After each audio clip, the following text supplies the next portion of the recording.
ሰላም የዴሊ ፎረም ቤተሰቦች ኢራን የሆርሙዝ ወሽመጥን እንቅስቃሴ በመገደቧ በአውሮፓ ህብረት ማዕቀብ ተጥሎባታል።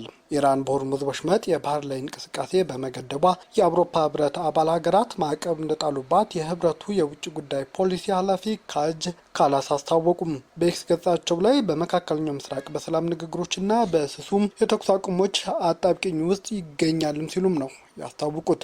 የቴህራን ድሮኖች በሆርሙዝ ወሽመጥ የባህር እንቅስቃሴ አደጋ ውስጥ መጣላቸውን ቀጥለዋል። የኢራን ድርጊትም ተቀባይነት እንደሌለው ሚኒስትሮቹ በግልጽ ተነጋግረዋል ሲሉ አክለዋል።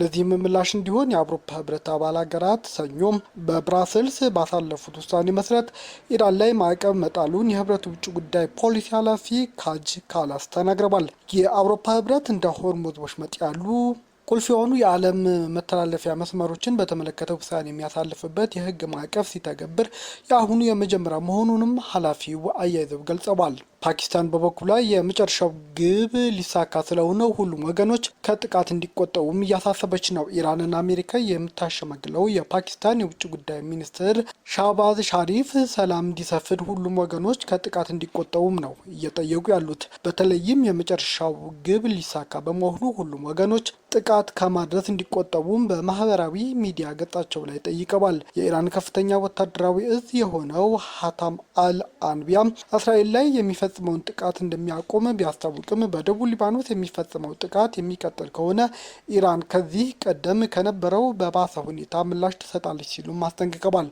እስራኤል በኢራን ላይ እየፈጸመች ያለው ጥቃት በአሜሪካ ፕሬዝዳንት ዶናልድ ትራምፕ ጥያቄ መሰረት እንደምታቆም የእስራኤል ቴሌቪዥን ዘግቧል። የፓኪስታን የውጭ ጉዳይ ሚኒስቴር በኤክስ ገጻቸው ላይ በቅርቡ በመካከለኛው ምስራቅ የተባባሰው ጥቃት የደካማ ተኩስ አቁም አደገኝነት ያሳያል ሲሉም ነበር ያስታወቁት።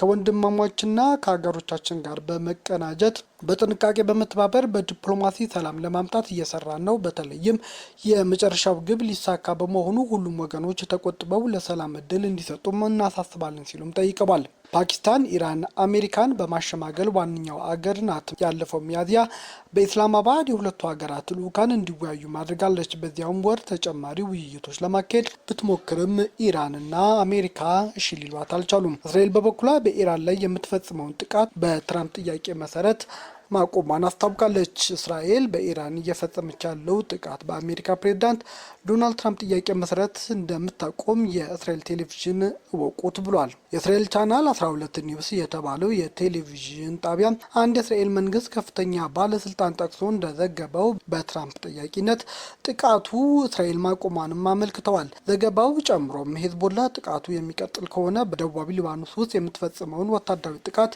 እስራኤል ከቀጠለች እሱም ጥቃቱ እንደሚቀጥለው አስታውቋል። ምንም እንኳን ዝርዝር መረጃ ባይወጣም የአሜሪካና የእስራኤል መገናኛ ብዙኃን በሁለቱ መሪዎች መካከል የስልክ ውይይት መድረጉንም ተነግሯል።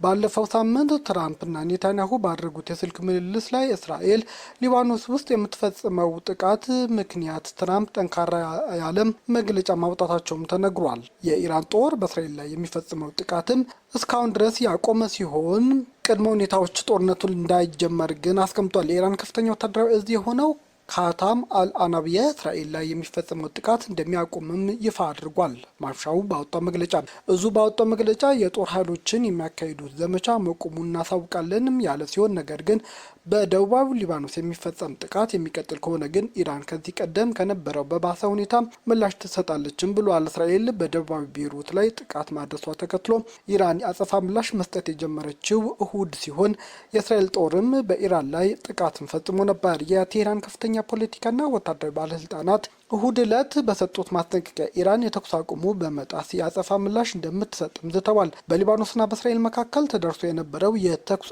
አቁም ኢራን ከአሜሪካና እስራኤል ጋር የተደረሰው አጠቃላይ የተኩስ አቁም አካል አድርጋም ትወስደዋለች ነው የተባለው። ከዚህ ጋር በተያያዘ ትራምፕ እስራኤልና ኢራን አሁንም መተኳኩስ እንዲያቆሙ አሳስበዋል። የአሜሪካው ፕሬዝዳንት ዶናልድ ትራምፕ እስራኤልና ኢራን አሁኑኑ መታኮስ አቁሙ ሲሉም ነው የጠየቁት። ፕሬዝዳንቱ በማህበራዊ ሚዲያ ገጻቸው ላይ ባጋሩ ጽሑፍ ሀገራቱም እርስ በርስ መተኳኮስና መጠቃቃት እንዲያቆሙም ጠይቀዋል። እስራኤል ያጸፋ ምላሽ ከመስጠቷ ቀደም ብሎ ለአሜሪካ መገናኛ ብዙኃን የእስራኤል ጠቅላይ ሚኒስትር ቤንያሚን ኔታንያሁ በኢራን ላይ ያጸፋ ምላሽ እንዳይሰጡም አስጠንቅቀዋቸዋል ነበር የተባለው።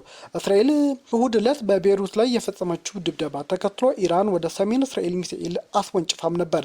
ይህን ተከትሎ እስራኤል በመካከለኛውና ምዕራብ ኢራን በሚገኙ ወታደራዊ ተቋማት ላይ ድብደባዎች መፈጸሟም ታውቋል።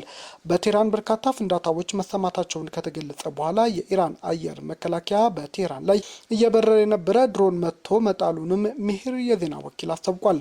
የእስራኤል ውጭ ጉዳይ ሚኒስቴር ቃል አቀባይ እስማኤል ባጋይ ለእስራኤል ጥቃት አሜሪካ ኃላፊነት ትወስዳለች ሲሉም በመግለጫቸው አስታውቀዋል።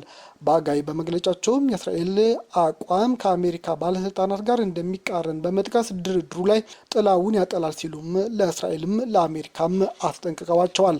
ታዲያ አሁንም እስራኤልና አሜሪካ መልእክት እየተለዋወጡ እንደሆነ ነው የተነገረው። የኢራን ውጭ ጉዳይ ሚኒስቴር ቃል አቀባይ እስማኤል ባጋይ አገራቸው ከአሜሪካ ጋር መልእክት እየተለዋወጠች መሆኑንም ተናግረዋል። ቃል አቀባዩ በጋዜጣዊ መግለጫ እንዳስታወቁት ከሆነ የመልእክት ልውውጡ እስከ እሁድ አመሻሽ ድረስ መቀጠሉንም አረጋግጠዋል። አክለውም የፓኪስታን የሀገር ውስጥ ጉዳይ ሚኒስትር ሞሺን ናቂሽ ከ2 ቀን በፊት ቴህራን የመጡት ንግግሮች እንዲቀጥሉ ለማገዝና ከድርድር ጋር ያሉ ጉዳዮች ለመነጋገር ነው ብለዋል።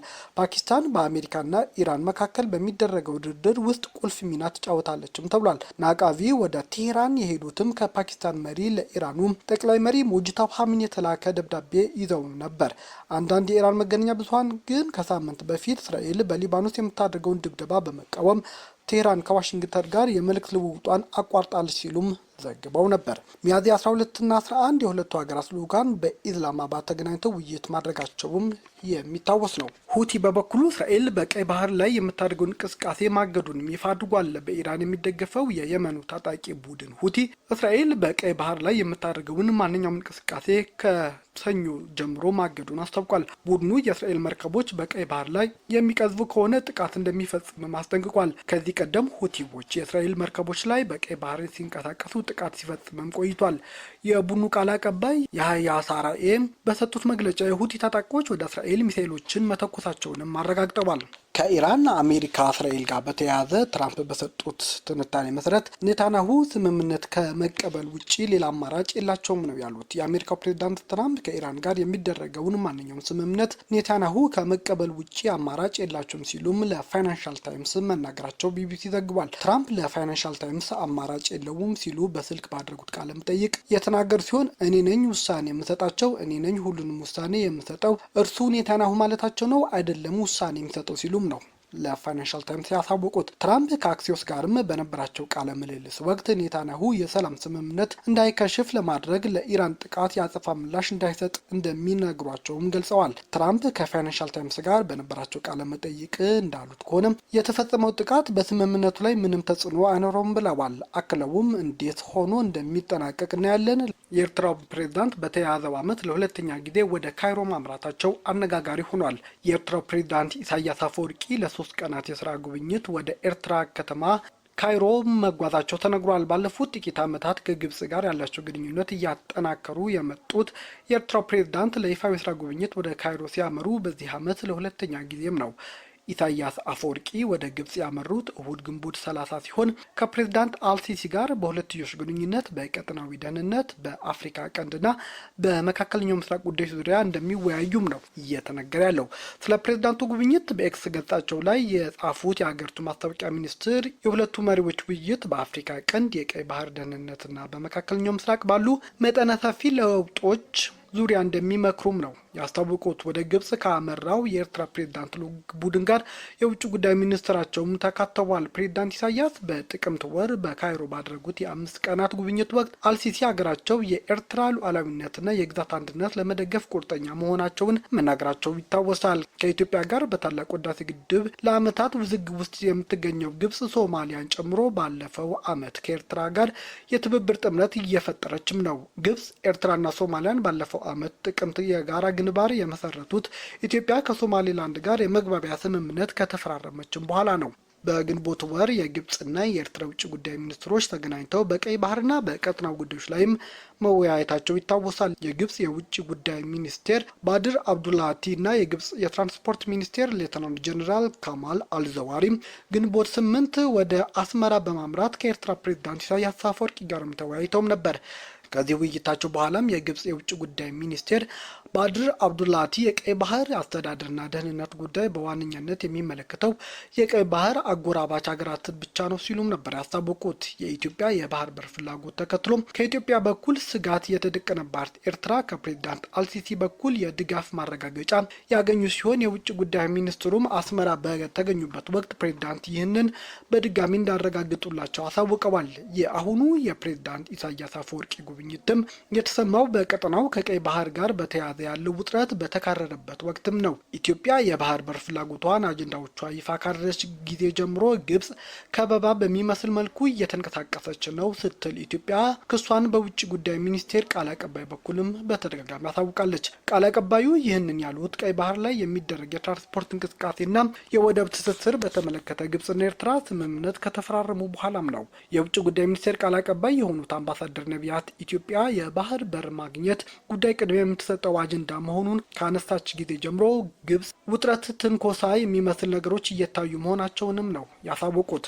ቃል አቀባይ ነቢያት ኢትዮጵያ የባህር በር የማግኘት ጥያቄ ዲፕሎማሲያዊ በሆነ መንገድ አጠናክራ እንደምትቀጥልም ተናግረዋል። የኢትዮጵያ የባህር በር አጀንዳ መነሳት ተከትሎ ግብጽ በኢትዮጵያ ዙሪያ ከሚገኙ ሀገራት ጋር ያላትን ግንኙነት ከማጠናከር አልፋ በአንዳንድ ሀገራት ውስጥ ሰራዊትን የማሰማራት እንቅስቃሴ እያደረገችም ነው።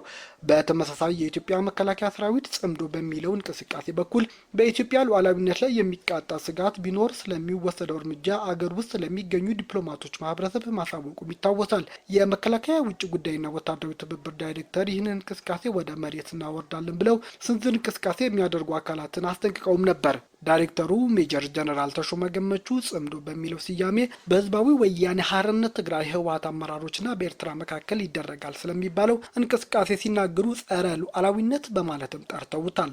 አክለውም ጫንካቸው ለፈርዖን ቀንበር ብለው በጠሩት ስም በሰጡት የኢትዮጵያ አካላትና አካባቢው ላይ ባሉት ስብስብ የተፈጠረ ነውም ሲሉ አስታውቀዋል። ከዚህ ሀሳብ ጋር የሚያያዝ ጉዳይ ነገ ትልቅ እርምጃ የሚያስወስድ ጉዳይ ቢነሳ የማንንም ፈቃድ መጠየቅ እንኳን ባስፈልገንም ወዳጆቻችን አብረውን የሚሰሩ ሰዎች፣ የውጭ ሰዎች ይህንን ሀሳብ እንዲገነዘቡት ማድረግ ተገቢ መሆኑንም አብራርተዋል። ሜጀር ጀነራል ተሾመ የውጭ ጉዳይ ሚኒስቴርም በዚህ ጉዳይ ላይ ተመሳሳይ ስራ እያከናወነ ነው የሚል እምነት እንዳላቸውም ነው ለዲፕሎማቶቹ አሳወቁት። በጽምዶ እንቅስቃሴ የሚሳተፉ አካላት ሀሳባቸውን ተግባራዊ ለማድረግ የሚንቀሳቀሱ ከሆነ እንደ ሉዓላዊ አገር ይሄ ተቋም ደግሞ በመንግስት ግዳጅ እንደተሰጠው ኃላፊነት እንደተሰጠው የኢትዮጵያ ሉዓላዊነት ለማስጠበቅ ስራ እንደሚሰራ አካል ሰም በእሳት እንደሚቀልጥ ይቀልጣሉ ሲሉም ነበር በወቅቱ ያሳወቁት። የኢትዮጵያ መንግስት ባለስልጣናትና የመንግስት መገናኛ ብዙሃን በአገሪቱ ውስጥ ሰላምን ለማደፍረስ እየተንቀሳቀሱ ነው የሚሏቸው ቡድኖች በኤርትራና በግብጽ የሚደገፉ ናቸው በማለትም ይከሷቸዋል።